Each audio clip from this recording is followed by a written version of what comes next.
seres muy, muy extraños, que se presentan como miembros de una tribu que vive en el centro de la selva, que es la tribu de los fractales. Bueno, me voy a acercar aquí. Supongo que todo el mundo ve que estas dos figuras son diferentes a esta. ¿Sí? Bueno, aquella figura de allí, aquel individuo de allí, parece ser que el guía lo reconoce como el doctor Koch. El doctor Koch parece ser que era un científico que había ido a investigar la selva de Fractalia hacía muchos años y había desaparecido y todos lo daban por muerto. Pero, pues, sobrevivía ahí. Lo que pasa es que le llama mucho la atención porque el doctor Koch era un triángulo equilátero y evidentemente aquello no parece un triángulo equilátero, ¿no? Entonces, y estos dos son miembros de la tribu de los fractales, que viven allí en el medio de un territorio tan hostil como la selva de Fractalia. Bueno, entonces el doctor Koch les cuenta que ellos les salvaron dentro de la selva. ¿Os dais cuenta del triángulo? Vamos a ver. No sé si se ve. ¿Os fijáis os acordáis del primer triángulo que puse? Al que le picaban los mosquitos, que era un triángulo y le iban saliendo aquí un triángulo, aquí otro, y después cada vez triángulos más pequeños. Si ese proceso lo continuáis muchas veces, la figura que se obtiene es esa, se llama el fractal de Koch. Y también se llama el copo de nieve, así, familiarmente. Es obvio por qué. Bueno, pues parece ser que los miembros de la tribu le salvaron. Entonces, ¿pero cómo pueden sobrevivir aquí sin mosquiteros? Entonces resulta que ellos, el doctor Koch les cuenta que los fractales tienen una vacuna contra el veneno de los mosquitos. ¿Vosotros sabéis cómo funcionan las vacunas? Cuando os ponen una vacuna, vosotros sabéis qué es lo que os están haciendo. El virus muerto. El virus muerto. El virus, lo que os están poniendo es pues, los gérmenes que causan una enfermedad, o los organismos que causan una enfermedad, pues os los están inyectando pues, en una dosis muy pequeña o atenuados de alguna manera para que el organismo cree defensas contra esa enfermedad. Bueno, pues ellos hacían algo así, es decir, ellos tenían una especie de mosquitos, así medio alelados, y cuando un miembro de la tribu nacía, era como este, que veis aquí, era un rombo. Y lo que le pasaba era que el veneno se detenía, o sea, no le causaba la muerte, sino que solo empezaba el proceso y el proceso se detenía. Entonces, pues quedaban inmunizados para siempre contra el veneno de los mosquitos, feos como demonios, le vamos a hacer. Pero, como todos eran iguales, pues a ellos no les parecía que fuesen feos. Y el doctor Koch les cuenta que en esa selva todo sigue modelos matemáticos. Es decir, que él lleva estudiando y viendo allí años y que todo lo que hay en esa selva sigue modelos matemáticos. Por ejemplo, las picaduras de los insectos, no solo mosquitos, sino cualquier insecto es un proceso iterativo, es decir, es repetir el mismo proceso una y otra vez a escalas más pequeñas, pero también en la comida. Claro, cuando uno está en la selva, vosotros estáis acostumbrados a comer casi lo que os gusta, pero cuando uno está en la selva, las posibilidades que tiene de comer son muy limitadas. Estás en la selva y tienes 4 cosas para comer, entonces tienes que adaptarte a lo que hay allí. Entonces en la selva de Fractalia era bastante común un vegetal que los miembros de la tribu comían, era una pieza básica en su dieta, que sabe muy mal y que en su idioma se pronunciaba algo así como coliflor. Entonces, ese vegetal tiene una propiedad y es que cada parte es semejante al total. Es decir, es una propiedad matemática que también tienen los fractales, cuando se habla del conjunto de Mandelbrot, que hay, si os fijáis aquí en la coliflor, cada una de las partes que tiene la coliflor es como la coliflor entera, y aquí igual. La forma de la sección de la coliflor es igual, pero más grande que la forma de cada una de sus ramas. Bueno, esto yo ya sé que sabe fatal, pero bueno, allí cuando estás en la sierra tú comes lo que hay. ¿Qué vamos a hacer? También esto pasa en otras... Y el ejemplo más claro de verdura fractal que es este, que es muy aparente, queda muy bonita en el plato cuando la... pero no sabe nada, a mí no me gusta nada. Bueno, entonces el doctor Koch les cuenta que todo allí sigue un modelo matemático muy parecido, es decir, es procesos que se repiten cada vez a tamaños más pequeños. Las plantas, aquí veis el crecimiento de una planta, si os fijáis, hay plantas, el helecho, que siguen formas semejantes a los fractales en su crecimiento, es decir, es el mismo proceso que se va repitiendo cada vez. Si os fijáis, las ramas que le salen a la primera, en la segunda salen las mismas ramas, en la tercera a cada rama le salen las mismas. Y bueno, esto es un ejemplo de un árbol, así que se va ramificando, esto es un fractal muy sencillo. Y también en los parásitos. Bueno, este es un cuadrado que había, según fue al médico, porque se encontraba mal del estómago y el médico le dijo que tenía la lombriz de Peano. Bueno, la lombriz de Peano parece ser que es un parásito. Vosotros sabéis que hay parásitos intestinales, podemos tener como la tenia y estas cosas que son...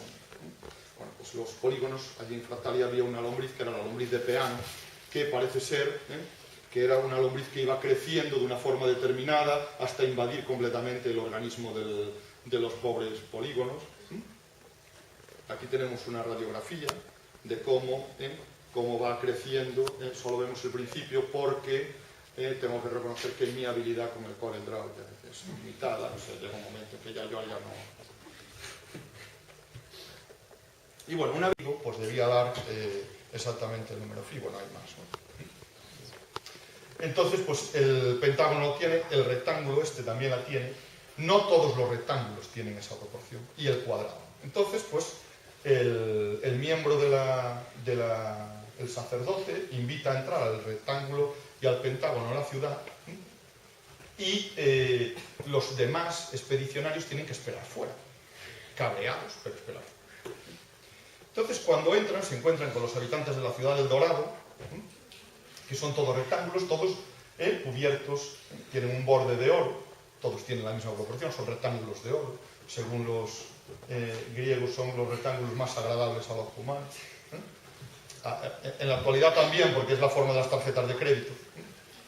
Entonces, algunos de ellos tenían un tatuaje en forma de espiral, también de oro. Supongo que si os hablaron del rectángulo de oro, la espiral de oro se construye a partir del rectángulo de oro, por diferentes iteraciones, pero ahora no lo voy a hacer. Y todos se creían que eran las formas más bellas que existen, ¿no? Entonces, pues, en un paseo por la ciudad ellos ven que todas las casas están construidas con rectángulos, ¿no? Todos ellos de la misma proporción, todos tienen phi en la puerta. El pentágono dice que, bueno, qué bonito será, pero qué aburrido es, porque todas las formas iguales, no le ven ningún mérito. Y esta es la casa de los jefes de la tribu, que también, esto sabe lo que es. Mis alumnos no lo saben nunca. Cuando yo estudiaba sabía lo que era eso, pero a mis alumnos. Eso es la sede de la ONU en Nueva York, que tiene una forma también relacionada con el rectángulo. Bueno, mientras el pentágono y el rectángulo están paseando por la ciudad, el cuadrado, que se tuvo que quedar fuera, está un poco cabreado y es un poco desconfiado, porque dice, a ver si va a ser cierto que esta ciudad está llena de oro y estos que están aquí dentro se reparten el tesoro entre ellos dos y nos dejan aquí tirados a los demás. Entonces decide colarse y entrar. Dice, bueno, yo voy a ir igual, y si no me ve nadie, a ver qué es lo que estamos haciendo. Entonces entra en la ciudad. Y nada más entrar en la ciudad, se cruza con dos habitantes de la ciudad del Dorado, que se asustan mucho al verlo. Incluso una dice que es un fantasma, y él se sorprende. Y cuando continúa su camino, llega a un sitio que es el cementerio de la ciudad de El Dorado. Cementerio que al cuadrado le asusta mucho porque todas las tumbas son cuadradas. Claro, si vosotros... Situación. Yo soy un cuadrado, llego a una ciudad en la que solo viven rectángulos, pero que todas las tumbas son cuadradas, miedo, por de pronto miedo da. Entonces él dice, no, aquí lo que pasa es que esta gente son asesinos de cuadrados, yo me quiero marchar ya de aquí, y voy a buscar a mis compañeros, va rápidamente a buscar a sus compañeros y a decirles, aquí matan a los cuadrados, vámonos de aquí. Esto les sorprende al Pentágono y al rectángulo, porque les parecen gente amable. Y el Pentágono, digo el rectángulo, el guía, que era él ya había estado otras veces en la ciudad del Dorado, les dice que existe un motivo para que las tumbas de los rectángulos de oro sean cuadradas. Que no tiene que ver con que maten a los cuadrados, sino que tiene que ver con su religión. Bueno, y los invita a ir a una extraña ceremonia. Yo supongo que, yo no sé si vosotros sois gente religiosa o no, pero a lo mejor aquí hay gente religiosa de diferentes religiones. Hay religiones que tienen, sabéis que las religiones diferentes tienen teorías diferentes sobre lo que pasa cuando uno muere. Hay quien cree pues, que te reencarnas en otro ser vivo, otro que te reencarnas en otra persona, otro que te vas al cielo o a otro tipo de paraíso, o que te fundes con el universo, yo qué sé. Bueno, y los rectángulos de oro creían en la reencarnación, pero no es que creyeran en la reencarnación como podemos creer nosotros por cuestión de fe. No, no, ellos tenían pruebas reales de que cuando un rectángulo de oro moría se reencarnaba en otro. Y entonces vamos a ver una ceremonia que consiste en la muerte y reencarnación de un rectángulo de oro. Entonces, este es el que va a morir. Y cuando un rectángulo de oro se muere, justo antes de morir, le aparece en su cuerpo una línea que se lo divide en dos partes. Una de ellas cuadrada y otra con forma de rectángulo. ¿Vale? La parte cuadrada, según ellos, el alma, o sea, el fi, reside en la parte de abajo, que tiene forma de rectángulo. Y la cuadrada es la que no. Y es la parte, cuando él se muere, esa parte desaparece. Y la parte restante se convierte en un nuevo individuo que sigue siendo un rectángulo de oro. Los que estudiasteis los rectángulos de oro alguna vez, veríais que son los únicos que tienen esa propiedad que acabo de poner. Es decir, que si se les quita un cuadrado, la parte que queda es semejante al rectángulo que había. ¿Vale? Entonces, por eso, como la parte que muere es un cuadrado, eso es lo que motiva que las tumbas tengan forma cuadrada, porque la otra parte no muere nunca. ¿Vale? Y bueno, eso ya tranquiliza un poco al cuadrado, ya ve que su vida no corre peligro. Y finalmente, tras conocer pues cómo son los rectángulos de oro, cómo viven y la reencarnación, pues deciden despedirse y volver a su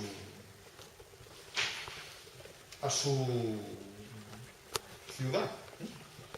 Bueno, más adelante hubo otras personas que llegaron a conocer los secretos del dorado y del número de oro. Ahí tenemos algunos de ellos. Este de aquí es Luca Pacioli, un matemático italiano. Este es Leonardo da Vinci, este Alberto Durero, artistas que trabajaron en sus obras de arte tuvo mucho que ver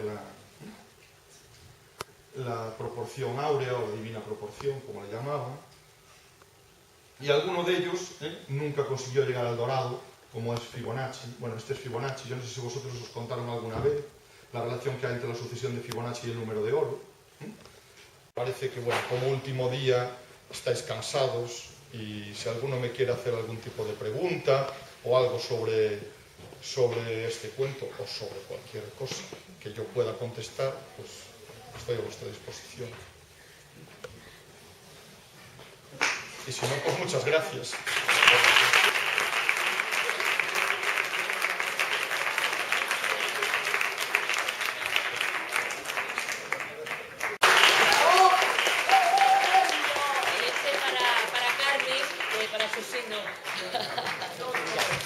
Para los dos,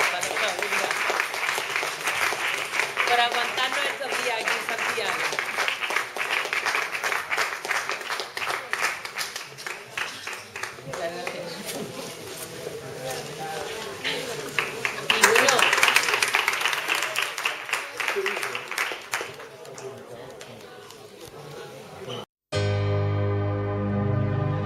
Gracias.